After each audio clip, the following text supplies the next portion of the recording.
Boa noite a todos. Boa noite aos nossos irmãos menores, boa noite aos nossos irmãos desencarnados. Somente lembrando, né, que a gente também está gravando as nossas transmissões aqui, o Evangelho de hoje, porque nós não estamos mais fazendo a live em específico. Então, o Evangelho de hoje a gente passa para continuar alimentando o canal e o pessoal que também faz tratamento à distância aos animais para eles poderem acompanhar o Evangelho.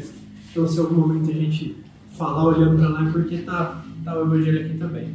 Então, vamos todos acalmando o nosso coração, levando o nosso pensamento até Deus, a Jesus, a nossa Mãe Maria Santíssima, agradecendo pelo dia de hoje, agradecendo pela nossa vida, agradecemos pela oportunidade bendita de aqui estar, trazendo os nossos irmãozinhos de caminhada, pelo amor que temos por eles. Muitas vezes eles são os responsáveis por nos trazer aqui em contato com o Evangelho, nos permitindo aprimorar o nosso entendimento acerca da moral, do caminho que Jesus traçou para cada um de nós. Então possamos todos juntos aqui receber aquilo que nos está sendo concedido, bem como possamos também doar as nossas melhores vibrações, doar as nossas preces, o nosso carinho para os trabalhos que estão sendo realizados. Então, vamos dar início ao nosso Evangelho. O Evangelho hoje ele é um pouco mais breve, né, para nós não cansarmos os nossos irmãos, mas dá para notar que eles conseguem, né, sentir a vibração, os cuidados, eles apaziguam aí, os ânimos na hora dos nossos trabalhos, né? Alguém gostaria de abrir hoje o Evangelho?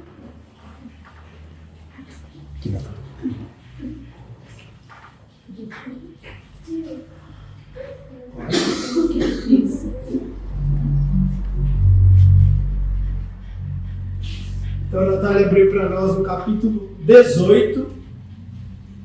Muitos os chamados, poucos os escolhidos, e o item que caiu aqui foi: reconhece-se o cristão por suas obras. Só vou voltar um pouquinho, né, para a gente entender a essência desse capítulo.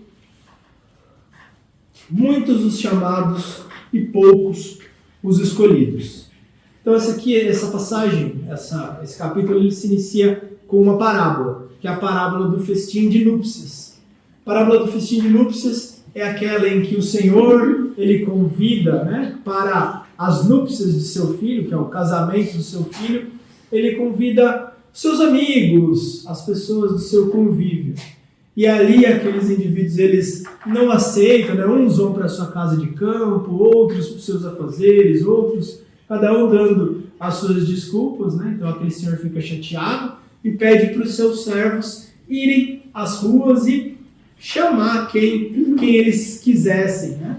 E aqueles indivíduos lá se sentam, né? Vão pro banquete das núpcias lá, mas eles não estavam vestidos adequadamente. Então o Senhor fala, né? Então atirem-se, issem os seus pés ali, atirem eles para as ruas, que haverá prantos e ranger de dentes. Então é uma parábola que às vezes é difícil ser compreendida, mas ali ela está falando dos diversos chamamentos que o Senhor, né, se a gente for falar do Senhor, podemos colocar essa analogia com Deus, nos faz e nos fez ao longo do tempo. Lá na época de Moisés foi feito, na primeira revelação, um chamamento, aquele povo hebreu, né, que tinha já o entendimento de um Deus único, e ali eles foram convidados pelas leis, né, divinas, os 10 mandamentos, a participar, a já ter uma linha de conduta, né, moral. Então, se a gente parar para pensar lá, há 5.000 anos atrás com Moisés, já está falando, né?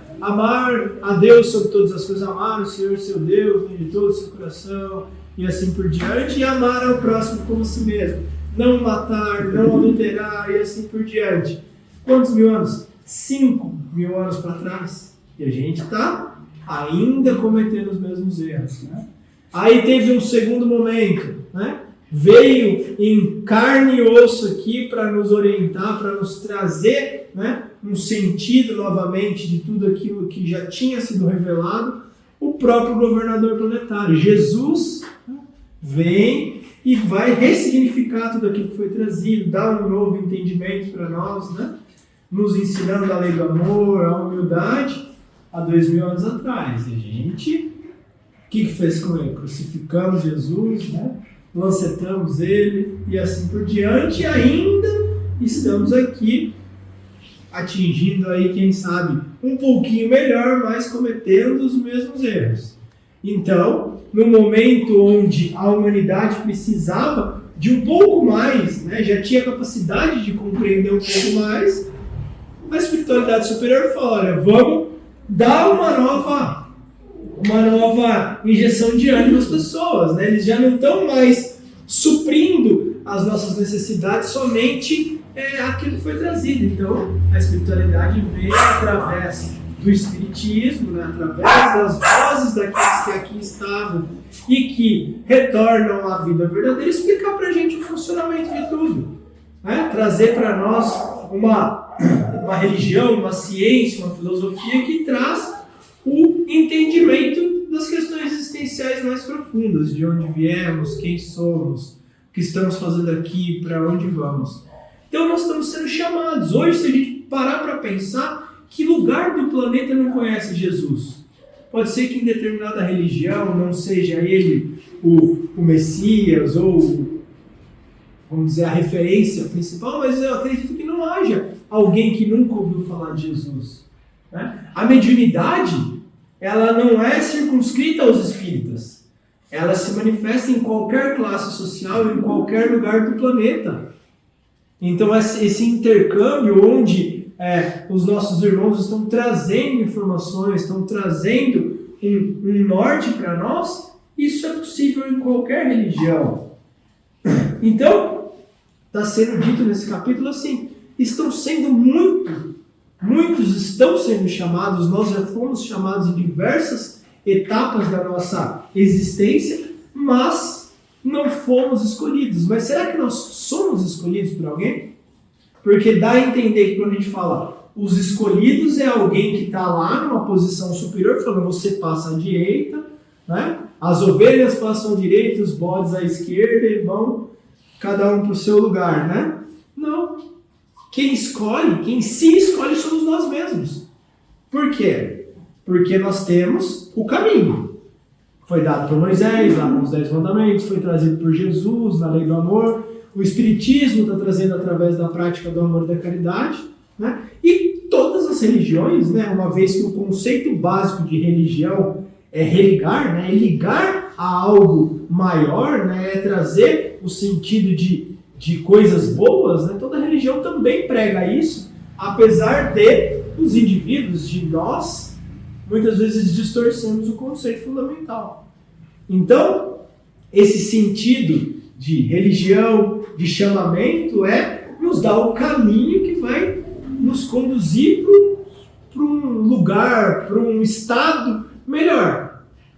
E esse caminho, quem escolhe, quem decide, somos nós mesmos. Então não tem ninguém ali escolhendo por nós. Eles nos dão o caminho e a gente entra ou não. Só que Jesus já falou, né? Olha, a porta larga, ela está sendo muito frequentada, mas a porta estreita é muito mais difícil de se passar. E a porta estreita é aquela que conduz à felicidade. Por quê?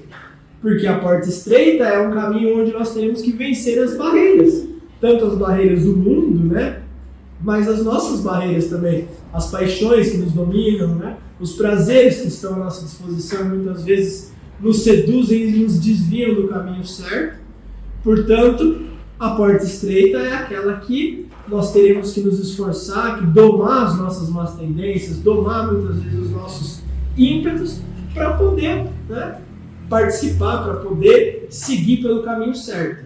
Então, nós estamos sendo chamados, mas poucos são escolhidos ainda porque queremos, né, pela nossa livre escolha ou por nossa ignorância, seguir no caminho que está aí, as coisas do mundo, né? Então, esses itens que a Natália abriu para nós, ele diz, reconhece-se o cristão por suas obras. Então, ele vai falar, né, a respeito de ser escolhido. Não é condição para ser escolhido nenhuma religião, não é condição para ser escolhido ser espírita, não é condição para ser escolhido ser cristão. Mas entendemos nós que os espíritas são cristãos. Aqueles que seguem Jesus Cristo são cristãos porque Jesus é o nosso modelo, a perfeição que esteve aqui encarnado na Terra. Mas existem pessoas que se dizem ateus muito melhores que a grande parte dos cristãos, né? Então, aquele que será escolhido, com certeza, é por conseguir já entender, compreender o caminho a ser traçado, a prática do amor, né? Mas aqui ele está trazendo uma proposta, né, daqueles que estão seguindo o caminho do bem e que tem Jesus Cristo como o guia, né, como o modelo. Então, como reconhecer um bom cristão? Como se reconhece um cristão verdadeiramente, né? Ele diz que é pelas obras, né? Que está bastante explicado para nós a respeito dos falsos profetas, né? Olha, um verdadeiro profeta, um indivíduo do bem, você reconhece ele pelas suas obras, né? Você reconhece uma boa árvore através dos seus frutos. Uma árvore boa produz bons frutos. Não tem como uma árvore ruim dar bons frutos, né? Porque é proporcional àquele indivíduo. Então, reconhece uma boa pessoa, um bom cristão, pelos frutos, pelas obras, né? Nem todos os que dizem Senhor, Senhor, entrarão no reino dos céus, mas somente aquele que faz a vontade de meu Pai que estás nos céus. Então não adianta a gente ficar pedindo, Senhor, Senhor, me leve para o céu, me coloque no lugar, né?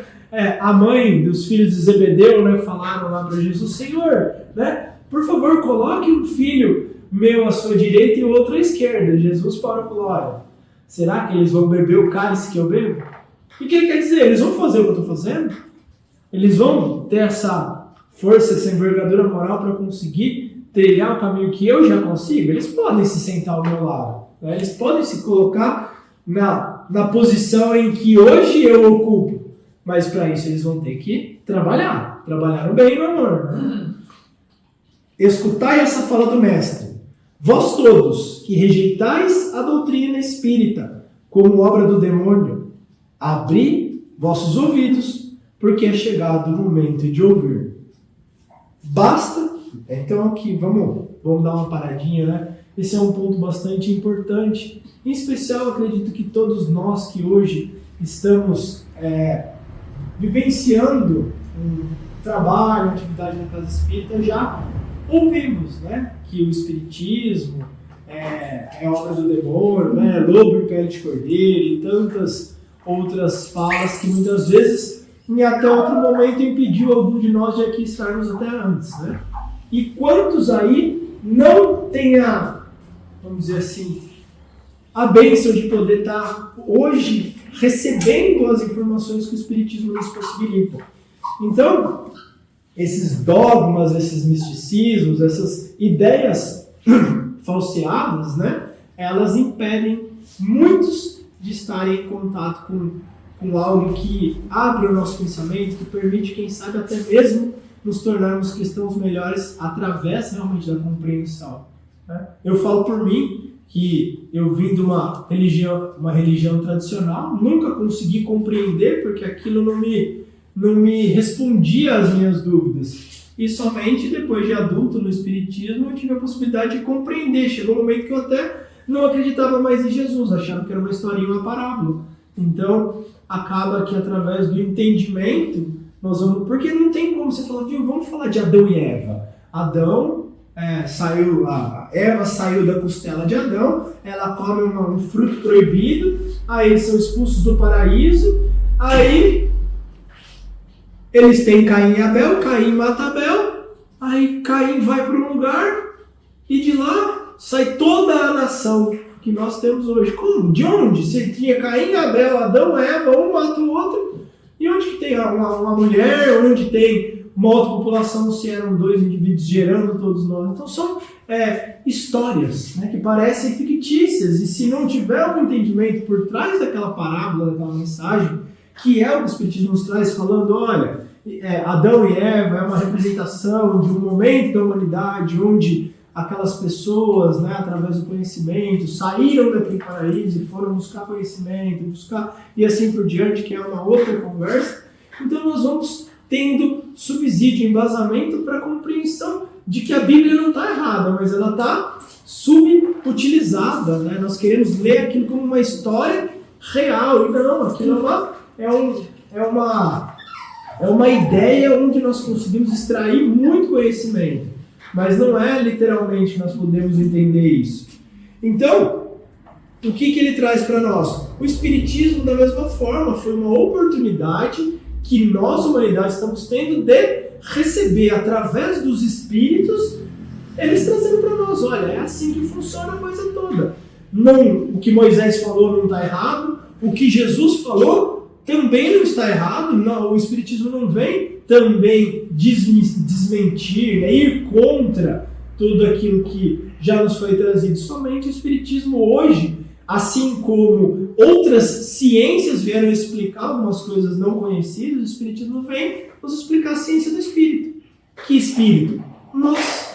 Porque nós, seres humanos aqui, nós somos espíritos. Os nossos irmãos menores que aqui estão também são espíritos. Normalmente a gente fala tem espírito, né? Mas nós não temos espírito, nós somos o espírito. E quando nós desencarnamos, né? Quando o nosso corpo físico morre, o nosso espírito continua e retorna à sua verdadeira morada, que é o plano espiritual. Porque nós temos uma vida de muitas existências. Então aqui ele fala, né?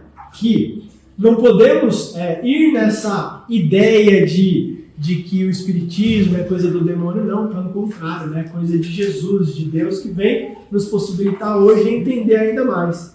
Basta estar vestindo o uniforme do Senhor para ser um servidor fiel. Lembra que os indivíduos foram lá para o festim de núpcias, mas eles não estavam vestidos adequadamente? O que é estar vestido adequadamente? Eu posso estar tentando participar da festa. Nós não estamos aqui participando da festa? Nós não fomos convidados aqui na Terra, no planeta Terra, para, quem sabe, desempenhar o nosso papel? Mas nós pudermos vestir a vestimenta adequada a poder já participar. O que é o vestimenta para podermos participar do festim, da alegria? Né? Se a gente parar para falar de uma festa, né, ela vai trazer alegria, ela vai trazer bons momentos, felicidade, né?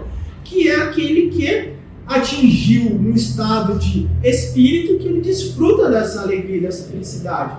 Mas tem que estar vestido, tem que estar, né, vestir as virtudes, né, despir-se dos nossos defeitos.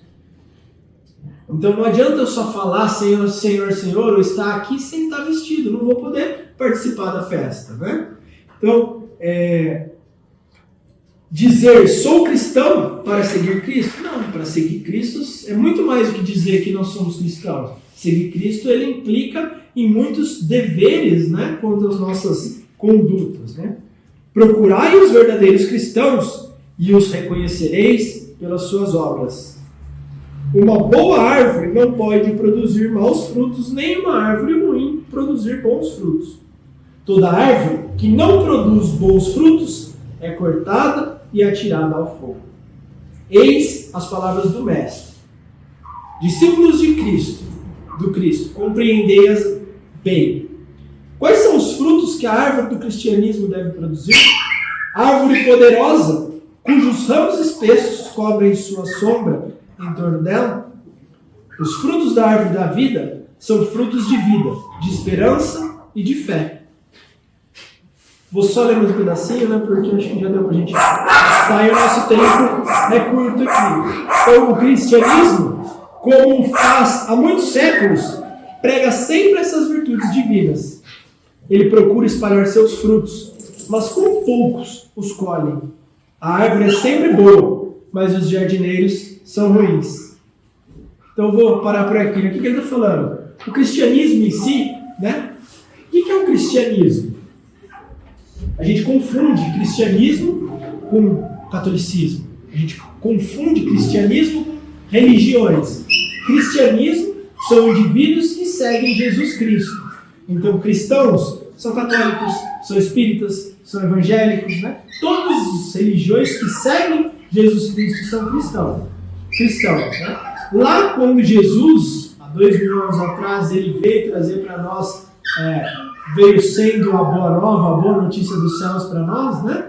Ele não trouxe, olha, eu sou espírita. Não. Jesus, ele era judeu. Ele foi criado no meio dos judeus. E trouxe a sua mensagem. Ele falou, eu não vim destruir a ideia dos judeus a religião ou aquele que eles seguem, mas eu vim dar um significado, um sentido verdadeiro para tudo isso. E aí os indivíduos que seguiram Jesus começaram a nomear-se, né? Eles eram, primeiramente, ali logo após a morte de Jesus, eles eram chamados de homens do caminho, porque eles ficavam à beira das estradas ali, recolhendo, acolhendo, auxiliando aqueles que transitavam, necessitados, expulsos, leprosos, andarilhos, aqueles mais doentes e necessitados eram acolhidos.